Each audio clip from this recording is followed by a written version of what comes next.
Welcome back sa aking YouTube channel. Para sa mga first time lang po na manood, please click mo na yan, Jelvis TV Manila. Anyway guys, wala nang pumbayad ito, libre lang. Tulong mo na lang din sa kapwa mo. Alright, thank you very much po. So ang topic natin ngayon po, today's reflection. Ano nga ba ang sukatan? Ang tunay na pagiging successful o matagumpay sa buhay na ito. Yung iba, di ba, gusto nila, pag nakamtan nila, yung pangarap nilang mga trabaho. Di ba? Yung parang highest paid ka pag ikay nakapasok sa trabaho kung gusto mo. Natural, successful ang tawag doon. At kung ikaw naman ay lalaki o babae, diba, naghahangad ka ng mag-settle ka ng relationship, ang hangad mo ay makasal kayo at maging maayos ang iyong pamilya. Pangalawa, yung iba naman, ang gusto nila, actually tayong lahat, gusto natin guys, malaking bank account o maraming savings, kung pwede millions, di ba? At yung iba naman malalaking bahay, mga magagarang kotse at kung ano-ano pa. So totoo naman na pag nasa yung lahat ng yan, isa ka na pwedeng tawaging successful kahit sa mga karir mo, di ba? Naging successful ka sa negosyo, lahat yan ay tinatawag na successful. So yung ating pagninilayan ngayon, yung mga apostol ng ating Panginoong Yesus, nag-report sila sa ating Panginoong Yesus. Ang sabi nila, Lord, Guro, ang galing, sabi nila, yung kapangyarihan namin, napapalayas namin yung mga demonyo sa pamamagitan ng pangalan mo, sabi nila. Kaya sumagot ang ating Panginoon sa Lucas chapter 10 verse 20. Gayunman, huwag ninyong ikagalak na nagpapasakop sa inyo ang mga espiritu. Sa halip, ikagalak ninyo na ang inyong mga pangalan ay nakasulat sa langit. So yun guys, di ba? Sabi ng Panginoong Hesus, okay lang yan. Total, napapalahis niyo yung demonyo, okay yan. Maganda yan.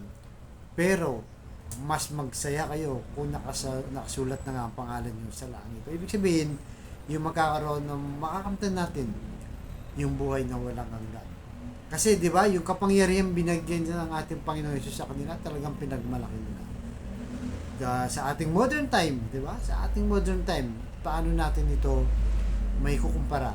Siyempre, yung kapangyarihan na nung panahon na 'yon, nagpapalayas sila ng demonyo. Sa panahon naman natin ngayon, guys, yung kapangyarihan, pwedeng kapangyarihan sa salapi, 'di ba? Mayaman ka nga. 'Di ba? Talagang lahat naman ginagawa mo kahit mali na. Diba? Basta mga ayaw mo, pinapaligpit mo, di ba?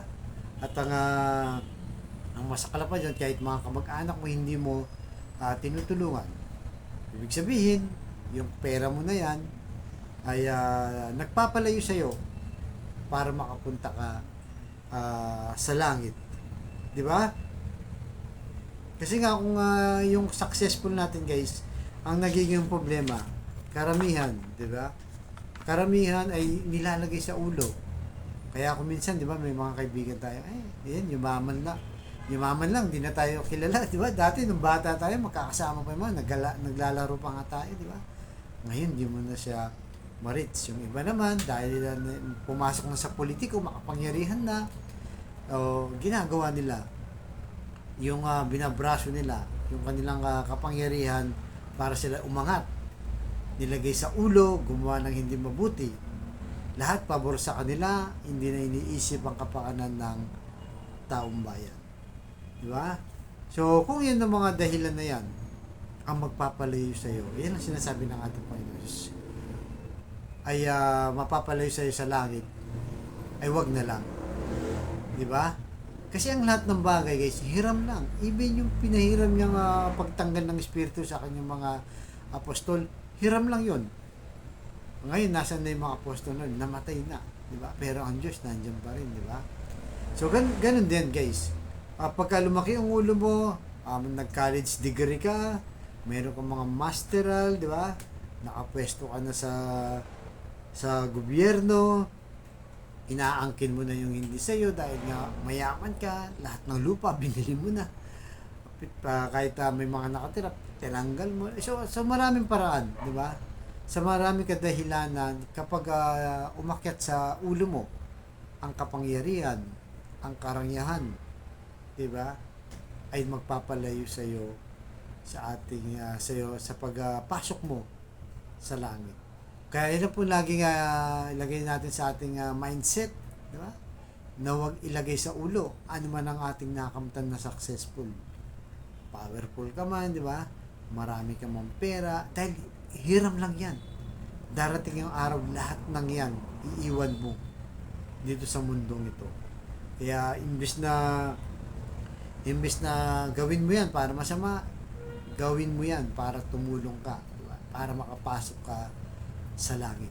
Yan ang tunay na successful lang sinasabi ng ating Panginoon Jesus, na nakasulat na ang pangalan mo doon sa langit.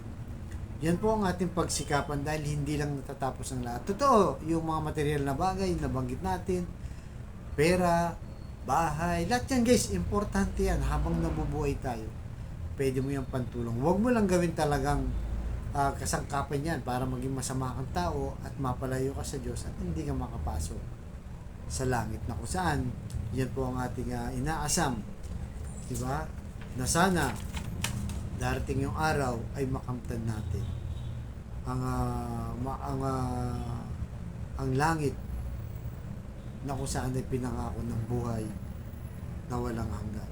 Kaya sa kapatid natin ngayon nanonood sa aking vlog na may matinding karamdaman, problema sa pamilya at problema rin sa financial, sabayin mo ko sa napakasimpleng dasal lang, na kung ikay maniwala at magtiwala sa ating Panginoong Jesus sa kanyang pangalan, ay tsak yun, ipagkakaloob sa iyo ano man ang iyong kahilingan sa tamang panahon.